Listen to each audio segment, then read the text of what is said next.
চলো ভাই, গাড়িটা আসার সময় তো একটু ওই যে চাবিটা কোথায় রে ভাই? আমার কি হচ্ছে আমি কিছু বুঝতে পারছি না। দাঁড়া, আমরা আছি এখন এই মুহূর্তে রক গার্ডেন। তো নামার সময় অ্যাকশন ক্যামেরায় ইন্টারসিটির প্রবলেম হয়েছিল। তো এখন এই গাড়ি স্টার্ট দিলাম, ইন্টারসিটি চালু করলাম, কারণ একটু প্রবলেম হচ্ছিল। চল চল চল চল চল চল,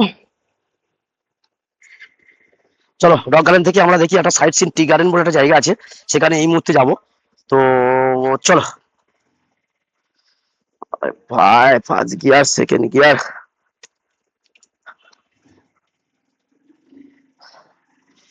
চলো দেখি। জয় জয় জয় জয়। এবার তোমাদের রাস্তাটা দেখাচ্ছি, ওরা সময় দেখাতে পারিনি ভাই, খুব খতরনাক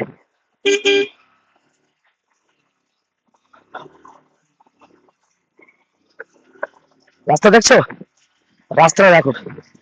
ও ভাই, স্বপ্নের জায়গা।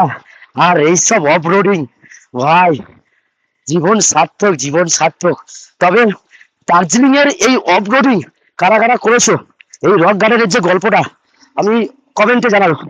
দেখো, ও ভাই, ও ভাই রে, দেখো আমি কিন্তু দার্জিলিং যাওয়া যায় এসছে, এই রক গার্ডেনের যে রাস্তার যে ভিউ, আমি কাউকে দেখতে পাইনি, কারণ মারাত্মক লেভেলের খারাপ রাস্তা। জানি না ঠিক বোঝা যায় কিনা ক্যামেরাতে, তবে অফ রোডিং কাকে বলে আর রাস্তার কন্ডিশন, হাই হিল, অসাধারণ অসাধারণ অসাধারণ ভাই।